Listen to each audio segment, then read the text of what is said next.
Basebo ne banyabo batulaba era batuwuliriza. Amanya gange nze Lubobi Brian era nga tuli wano n'omuwandiisi William Gaston Baguma tusinzidde ku Lusozi Kitongo era omuwandiisi ono William Gaston Baguma muwandiisi yatumibwa Yesu Kristo mwaka gwa 1988 kulaga ku kyama n'okula kw'amadini n'amakanisa agali mu nsi. Omuwandiisi olwaleero tuli naawe ssebo era nga okusooka waliwo ekibuuzo ekiri mu ddiiro. Amazima abantu balyetaaze okutegeera amazima agali mu nsonga za ssente ezigibwa ku bantu mu madini n'amakanisa agali mu nsi olutakoma. Buli mwaka basumba basolooza ssente, bamadini basolooza ssente ku bantu nga basuubiza omukisa. Ensonga eyo amazima gaayo gali gatya omuwandiisi? Kyensaba otanyeeko se. Ekibuuzo kyetaaga omanyi ekizibu kye tulina ngasooka osome ekyawandiikibwa kino nga tulyoke tugende mu maaso. Peetero eyokubiri. Olwa Peetero eyokubiri essula esooka onyola okutaano. Agamba naye era olw'ekyo kyennyini bwe muleeta ku lwammwe okufuba kwonna kukkiriza kwammwe ongerengako obulungi era ne ku bulungi bwammwe okutegeera. Kati mutawana olw'ekigambo Peetero kye yategeeza abakkiriza nti newankubadde mukkiriza Yesu Kristo naye muyina kugattako n'okutegeera. Kati abantu b'emirembe gino abagolezi b'amadini n'amakanisa balina ekizibu ky'obutamanya nti okukkiriza Yesu Kristo bali bakwongerako n'ekigambo okutegeera. Kyeva mulaba nti mujja kugisanga nti ensi yonna eri mu kubbibwa, abasumba bali mu nsi n'abannaddiini babbye ensi kugyogoloza. Obugagga bwonna bwe balina babufunye mu kubba, kubanga abantu abakkiriza Yesu Kristo bali mu nsi kati ekigambo ky'okutegeera kutegeera kuganye. N'ekyo mbategeeza basebo ne banyabo nga nyandikula ekibuuzo ekyo. Katonda tavunaananga omuntu yenna nga teesigamye ku ndagaano. Era Adamu gwe twogerako bulijjo nti yayonoona yamenya endagaano. Endagaano Katonda kyesigamako kyokka. N'olwekyo ebintu byonna bye tukola mu njiri ya Yesu Kristo bigendera ku ndagaano. N'ekyo mbategeeza mu bufunze nti ebintu bya ssente mu njiri ya Yesu Kristo byali byakutambula bitya? Okugaba abantu baali bakugaba batya? Mbategeeza nti okusinziira ku byawandiikibwa ku Bagalatiya essula 4 n'olunyiriri 21 okutuuka kwa 31 ne Bebulaniya 7 olunyiriri olw'11 okutuuka 14 waliwo endagaano ziri 2 n'obwakabona buli bubiri. Bigambo bino bikwate bulungi. Endagaano ziri 2 eziri mu Bayibuli. Endagaano ya Musa n'endagaano ya Yesu Kristo. Endagaano Musa gye yafunira ku lusozi Sinaayi n'endagaano ya Yesu Kristo yakolebwa ku musalaba olw'omusaayi gwe. Endagaano ezo 2 zeetaaga kumanya bulungi. Ate ezo endagaano wansi w'endagaano ezo mulimu bwakabona. Obwakabona bwa Musa n'obwakabona bwa Yesu Kristo mu ndagaano zaabwe. Buli bwakabona nga bulina abakozi baabwo ababudukanya. Endagaano enkadde ya Musa yalidukanyizibwa obwakabona obw'Ekireevi. Ekika ekimu ekyalondebwa ekyagibwa ku bika 12 bya Isirayiri Katonda n'akyeroboza n'akiwa obuweereza. Ekika ky'Abaleevi kye kyali kiweereza ku kyoto mu ndagaano enkadde ya Musa.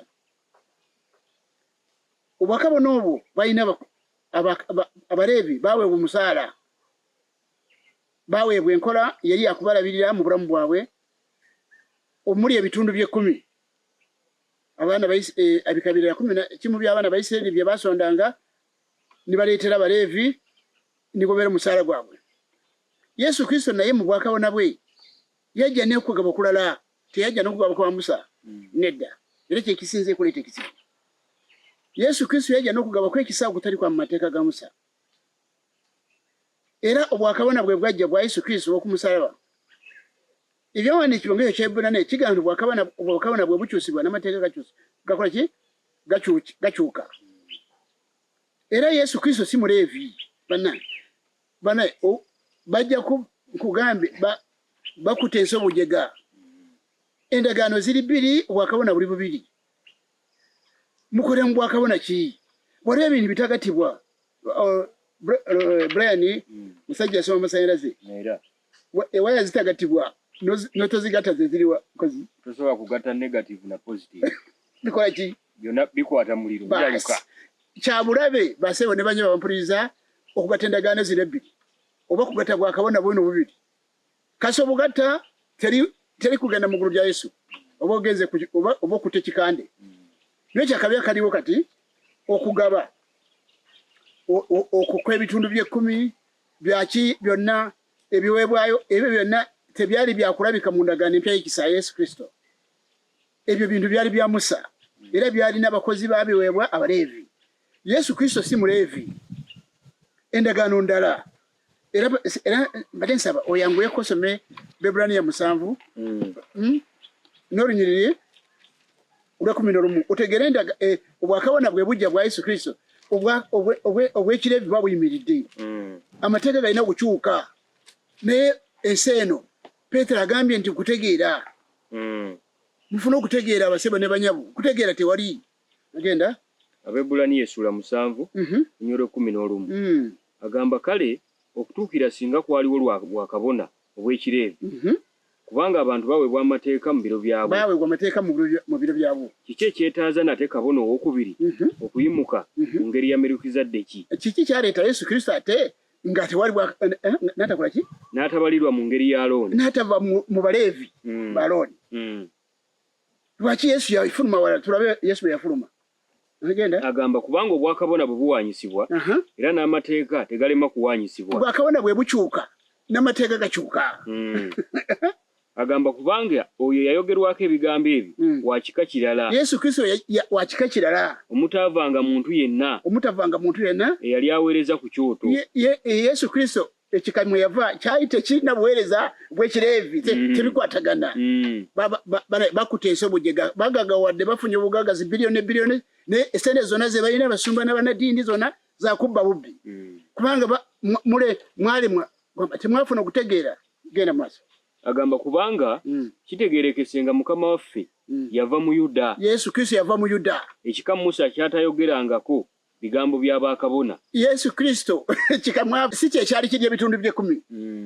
Era kyeva mulaba Yesu Kristo ng'akyali mulamu nga tanafa ku musalaba. Endagaano ya Musa era ekyagenda mu maaso era kyovula nti awo yabeera ng'abantu Abaleevi batambula bakola banyweezi b'amateeka bakola. Naye mbategeeza nti endagaano yali ekola nga waali mulamu okutuusa ku musalaba bwe yafa endagaano n'eyimirira eya Musa. Ebyo ebitundu byakumi abaali babirya bonna obwakabona ne bwagibwako ne budde eri Yesu Kristo. Yesu Kristo n'ayingira n'okugaba kwe okwekisa okutali kwa mu mateeka.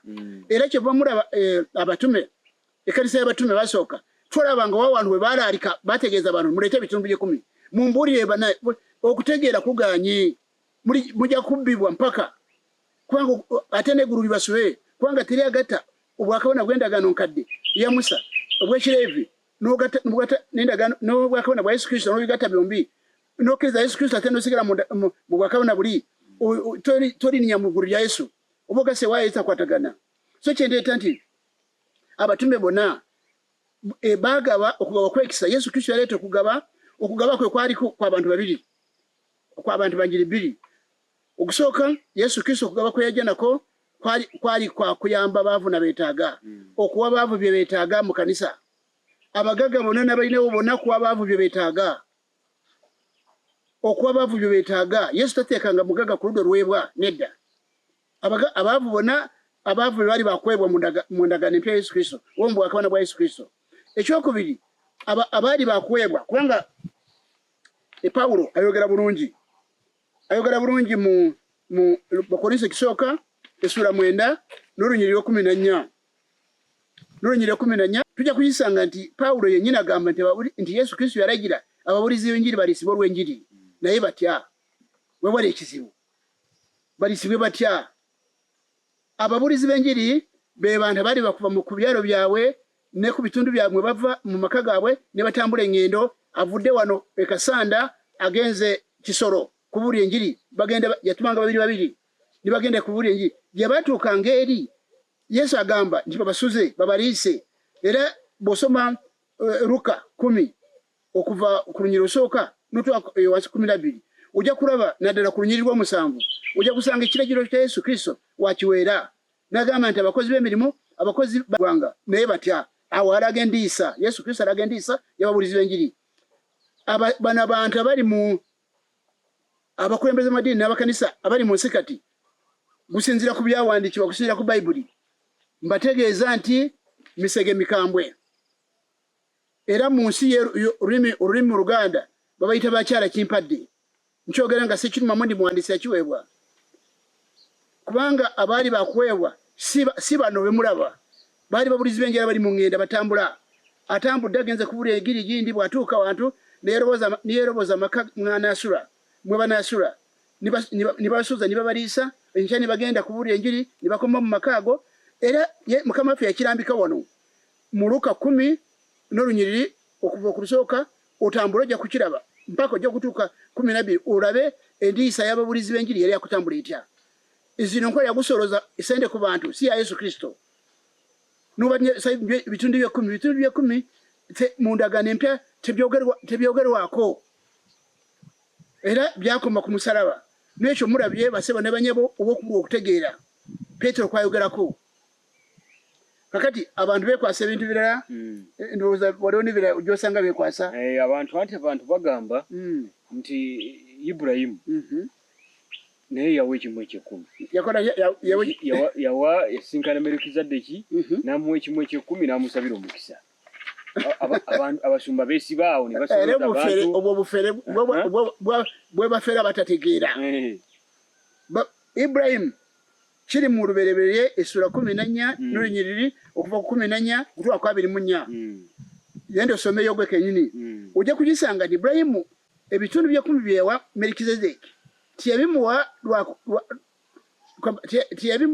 omukisa gwe Merukizadeki gwe yawa Ibulayimu tiyagumuwa lwa kumuwa ebitundu bya 10 nedda Ibulayimu yatabaala yagenda mu lutalo n'alwana mujja kugisoma history ebigambo bijja kubifuna nga bwe bitegeeza nti n'akomawo n'omunyago Ibulayimu owaliwo obunabbi bwali bulina okufuluma obukwatagana ekimu 10 naye ate mbategeeza nti Ibulayimu Merukizadeki teyakimusaba ate era teyakimuwa tiyamuwa omukisa olw'okumuwa ebitundu bya 10 nedda ekyandi kyo kinywera bulungi nti yawa omukisa kubanga yawangula olutalo luli yawangula abasajja abo abakabaka baali bana be yawangula bwe yamusabira omukisa okusinziira ku ekyo teyamusabira omukisa nga kubanga amuwadde ebitundu bya 10 era waliwo enkaayana mujja kuziraba nga ebintu bitwala tibitwala mujja kubiraba mukiwandiikibwa kino lubereberye 14 olunyiriri lwa 14 okutuuka ku 24 munsonyiweko okuba mutusonyiwe obudde bwa social media mumanyi obudde bufunda naye mwetaaga gusomesebwa mutegeere nga tetubuguutana tetupapa mutegeere ebintu bino byali byagutambula bitya okugaba kwekisa n'okwamateeka byali byagutambula bitya okugaba kw'amateeka ga Musa kwatambula kutya okugaba kwekisa kwa Yesu Kristo kwali kwatambula kutya naye kati mbategeeza nti mwesomere ebyandikibwa kyenkuba kisomere ewaawo omuwandiisi akadde katutwala tujja kwongera okuttaanya ku nsonga ezo tweyanziza nnyo abatulaba tubadde n'omuwandiisi William Gaston Baguma ku Kitongo Kasanda District Kasanda Town Council